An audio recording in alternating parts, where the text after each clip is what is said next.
Hey folks, it's Lindsay, host of SPS, back in the building. I'm at the Flint ProAm. It's been a great day, great games, but I was very well greeted by a great young man doing some great things, not only in the city of Detroit, but the state of Michigan. My fraternity brother, Alpha Phi Alphas, here Harper in the building today. Good to be here, my brother. Good to see you. Good to see you. Good to see you on the screen all the time. I got your books on my bookshelf. We're here to have a conversation. That's right. I was here to cover some great basketball. JaVale McGee is putting on this ProAm, but I couldn't help to overhear your impassioned statements you were having. Just to give you some information about me, I spent time in the political arena with Governor Granholm's administration, Mayor Dennis Archer, our frat brother. But I'm hearing you making some passionate calls. There's nothing official out here talking about you. Right. Unofficially, you got a buzz. But tell me what brings you to the ProAm. Well, I tell you, there's an open Senate seat here in Michigan. Debbie Stabenow is stepping down, and I've been traveling across the state meeting with people, trying to understand how they want to be represented, and in what way that they feel that their representation hasn't been there for them, and if so. And I'm learning a lot.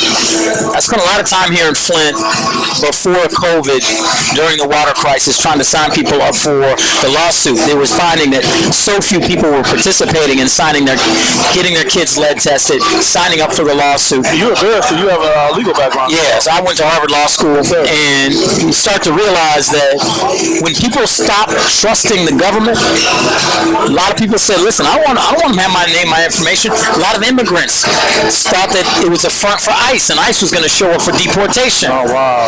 There's such a lack of trust, and the reason why there's a lack of trust is because people don't feel like the government has their best interest in mind. Right. They don't feel like they're being supported. And to the extent that we can change that, and we can actually run new leaders to advocate for communities instead of for lobbyists, special interests, big corporate money.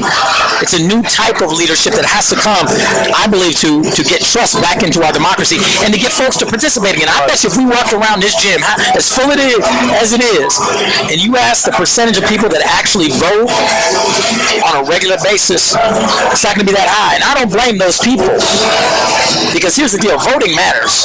These 2 and 3 different Supreme Court verdicts that just came down. I'm glad you brought that up. I mean, that seems like we turn back to hands of time. Without question. And they are strategically and systemically attempting to turn back the hands of time. And they've also discouraged people from voting through taking money out of the education system and undereducating folks, and then convincing them that their vote doesn't matter. Because the one thing that we do know, if it's low turnout, incumbents win, so they're able to maintain power. High turnout means there's turnover, and new people, and new voices, new energy. And so, can I just say the part? I hear everything you're saying. I have complete respect for what you're doing, but being devil's advocate for people who say they don't want to be engaged, how do you get that energy to impact people who may be downtrodden because the system is still broken, they've experienced all this thing? How do you get them to kind of come out of that malaise to really be excited about this process now? First, you got to include them in the process, because if you don't have transparency, access, and actual accountability, then there's no reason, to your point, for them to work. The vast majority of politicians, they show up right before an election, and you never see them again. You don't know how to reach them. You don't know how to get access to them. You don't know what to do. And therefore, how can you even trust that process or that system? So, as someone who is considering candidacy and is going to step into this arena, I've thought long and hard about how do I provide someone access. One way is just using technology. Sure. Give them a number that they can call and text if they need to reach me. And then I always say, I can show you better than I can tell you. So we set up the candidacy like we would set up the actual Senate office, just to make sure people have access. And then we want to ask them, what does representation look like for you? Like, what do you need? Right. There's a quote from one of my books where I say, you can't be free if the cost of being you is too high. Oh, wow. And for too many of us, there's a high cost of being us. I just walked down Saginaw Street just to get here, and you see burned out buildings. You see check cashing spots. You see liquor stores with the plexiglass. You see different types of places that aren't necessarily servicing the community. I didn't see one fresh fruit. No. I didn't see one piece of produce. No.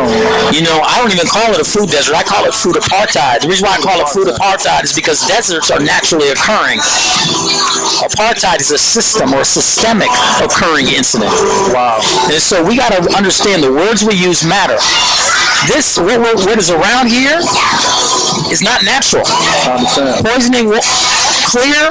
21% of the world's fresh water supply is here in Michigan. Great Lakes. The Great Lakes. Some of the cleanest water in the world. The fact that this community had water that was poisoned with lead is not a natural occurrence. It's a systemic occurrence. We need leaders that will stand up to big money lobbyists, corporate money, and all the folks that whisper in their ear and actually will fight for the people who don't have voice, don't have agency. Right. And those are the people that are in this gym. You mentioned leadership. How do you respond to people who may challenge you for not having a voting record, not having held elected office? I think it's great because I'm unbought. No one's done a favor for me to put me in office, and that's part of the problem. We keep allowing the party system to place people in offices, and therefore those people are then bought. They're bought by whoever helped them get into the I call them recycled leadership. There you go. Because it goes around like that too. And so the best question to ask, I think, anybody is, you can look over the last 7 years, 8 years, whatever, 5 years, doesn't matter what's your time frame, and ask if the federal representatives you've had have had any impact on your life in an identifiable, meaningful, positive way. And if you can't identify that, then you need to change who they are. And that's the simplest fact of the matter. And for the first time in 57 years, Michigan does not have a black Democratic representative in Congress. Which is, you talk about step back, the Supreme Court verdict, step back. That, step back. These are all things that are pulling us backwards, not forwards. So Hill, you want to come out here and struggle in these streets. You can live a very charmed life right now. I'm trying to keep our conversation relevant enough so people will say, well, that's his frat brother. He just kicking it. No, let me try to ask questions that people may say. You have a relationship with the former president. Yes. You have the Harvard experience. You yes. could be somewhere leveraging anything you want, but you choose to be part of struggle and strife. And for those who may not know you, may not be able to be a part of your energy or know your background, why would you choose that when you don't have to? Because we're in crisis, and you're either going to run towards the problem or run away from the problem. And that's no matter what. And I've always been a run towards it because, man, I love people. Yeah. I love people. I mean, and that's it. And I don't see how anyone can see the state of this world right now and the state of our communities and not run towards it and not want to go all in. And you're right. That's a binary choice because I was sitting back saying I literally got two choices. I either go all in or I go all out. Move to Turks and Caicos, get a little bar, call it Hills, be 10 toes deep in the sand, raise my son with a nanny, and just chill out. Yeah. But that's not me. That's not my family system. My grandfather, Doc Hill, I'm named after. He was a pharmacist in Piedmont, South Carolina. He was a fraternity brother. Meharry College of Medicine had a pharmacy that served the black community during Jim Crow segregation when we couldn't go to Rexall Walgreens. I saw him trade prescription drugs for chickens and potatoes. My grandfather on my other side, Dr. Harry Harper, small town Iowa. I was born in Iowa. But to your point, I chose Michigan because I love the people, man. The greatest people in the world are sitting in this gym. We could go to LA right now. We could go to Chicago. Just feel the vibe in here. No, it's not but love. It's nothing but love. Nothing but love. Every time I come to Flint, being a proud Detroit, I'm greeted with daps and what's ups and all that. And I only pose that question because I know that your experience has been very vast. And then when you get back to the gritty, it's one thing to have a game, but when people talk about their issues and you talk about the burned out buildings and all that, it's just a choice to make. How can people, if there is an official announcement that's going to come, and I have a feeling it's going to come, how can people support you, get behind you? What do you need people to be interested in you do? Okay, a couple different things. Since I'm not the party establishment's choice for this role, I'm going to have to back. A lot of people pissed with that. You come in with your own leverage. Like, hey, I can get in here. They might be mad at me for sitting down. They might be. They might be. But since I'm not the choice, the biggest challenge is going to be the funding piece. Because what happens when you're a party choice, there's a funnel of money that'll funnel your way because of the infrastructure that's already there. So you're not going to self-finance your multi-million-dollar campaign? I need low-dollar investment in my campaign. I need millions of people to put in $2, $5. Maybe they put in $5 a month. They sign up. Sounds like a very grassroots. It's got to be grassroots. And it's got to be through the churches. It's got to be through the different fraternal organizations, the D9. It's got to to be through all these different places. And so one way, I want people to take this number, 313, okay, 314-1928, 313-314-1928. You can text me your email address. Here's my son Pierce right here. Pierce feeling right now. And the other reason we're talking about why run is because of my son and because of the future that we have to cut out for him and people and all these other kids that were playing behind us. We have to create a different future. Whether we're talking about environmental damage, whether we're talking about economics, whether we're talking about student loan debt and the cost of education, whether we're talking about the opportunity to feed yourself healthy food, to live a healthy life. So you're saying we don't have to accept what has been for so long. We do not. Really believe that if you get behind the right type of leadership, that we can really make a change. It'll take some work, I would imagine, but you're saying not to accept what's being put in front of us. Exactly. And we can create a new blueprint of what real leadership looks like. I'm trying to come up with a name for what it is and a brand for what it is. I've been working on, people have been talking about regenerative AI or generative AI. They've been talking about it from the standpoint of they're developing technology that improves upon itself. Right. The technology itself generates a newer version. What if we had that generative democracy? Oh, wow. We create a democracy that actually is more inclusive and creates more inclusivity. Right. It's actually more expansive and more efficient and creates more efficiency that actually creates communities where more jobs are created and then creates more jobs, right? I get that. We can create that if the people decide it.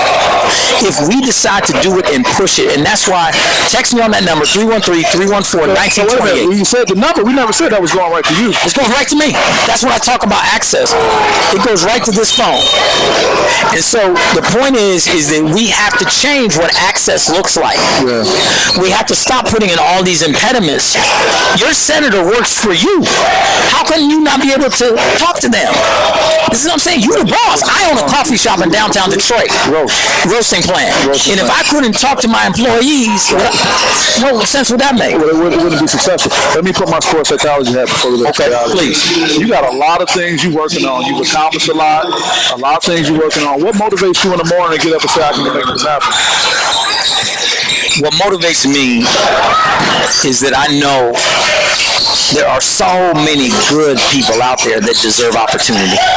And the way the system is set up right now, they don't get it. They don't get it. And there are people who are actively fighting to make sure they don't.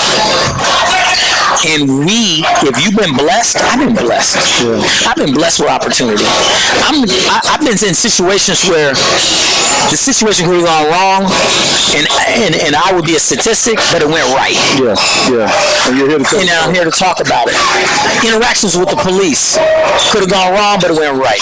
These are the types of things. So if you've been blessed and you have opportunity to bless others, who are you not to do that? And then the beautiful thing is, if we do it, it gives other people permission to do it. It's like, you can do it too. Here's a blueprint. Oh, shoot. I had somebody say to me when I wrote my first motivational book, they're like, if Hill Harper can write it, I was like, good. We need more books. Think like that. Exactly. Think like that. Well, shoot. So if when I'm running for Senate, I say, well, Hill Harper can run for Senate. I'm going to run for exactly. You should. Yeah, that's it. Or I run for Congress. Or I run for mayor. I run for anybody. Inspire folks, more people to participate. I love that. Listen, this seat is normally reserved for the player of the game after the game is over and you got the most successful player, but I think MVP still will fit who's sitting right here. I'm grateful for what you've accomplished, for what you're inspiring others to do, and I'm grateful that you made people accessible to you so they can be a part of what the future holds. Anybody want to give any special shout-outs to before we let you get out there? First of all, my fraternity brother right here for doing this. This, what he's doing right here, he's got beautiful light setup, a professional setup, but he's here in Flint, Michigan, in a gymnasium. This is what grassroots change looks like, because I guarantee you there's some young brother or young sister sitting over here somewhere watching us having this conversation that in the back of their head has always said, you know what, I want to be on camera, I want to be a producer, and I'm seeing it right here. I can do this. It's accessible to me. Right. So I'm inspired by you. Thank you. And I'm inspired by these folks. So this is just all love. But you know what I'm about to do is I talked about it over there. He got game. I'm thinking about putting on, I already got the right LeBron. Yeah. I'm thinking about putting on my jersey and getting on the court because, you can take the ball out of the man's hand can, but you can't take the game out of him. And so I'm about to go and maybe drop a 3. Because when I was playing with Ray Allen, he really took a few tips from me. He did. Because it was early in his career. He hadn't broken the record yet. And so I helped Jesus Shuttlesworth. You see, I have him get it right. Part of a classic with that. Yeah, that's a classic. Well, that's a great reminder with that. Well, I'm grateful for everything you're doing. We're going to make sure people can be in touch. Please. We're going to be following on those great things. Thank you. There's also a Facebook page I should tell people about. Hill Harper for Senate. So you can sign up on the Facebook page. That would be huge. Hill Harper for Senate Facebook. We'd love to have you and invite people to it. Because again, a grassroots movement only happens with people who actually help it spread. That's right. And that's the way it works. Well, hey, if you're talking to SPS, man, we're going to get something. SPS is it. We'll do something in Detroit. We'll do something in Grand Rapids. Upper Peninsula. Hey, this is a statewide race. Yeah, all over. Man. We can be there. With that being said, look for good things and Harper in the future doing great things for you. Lindsay House with SPS. Peace.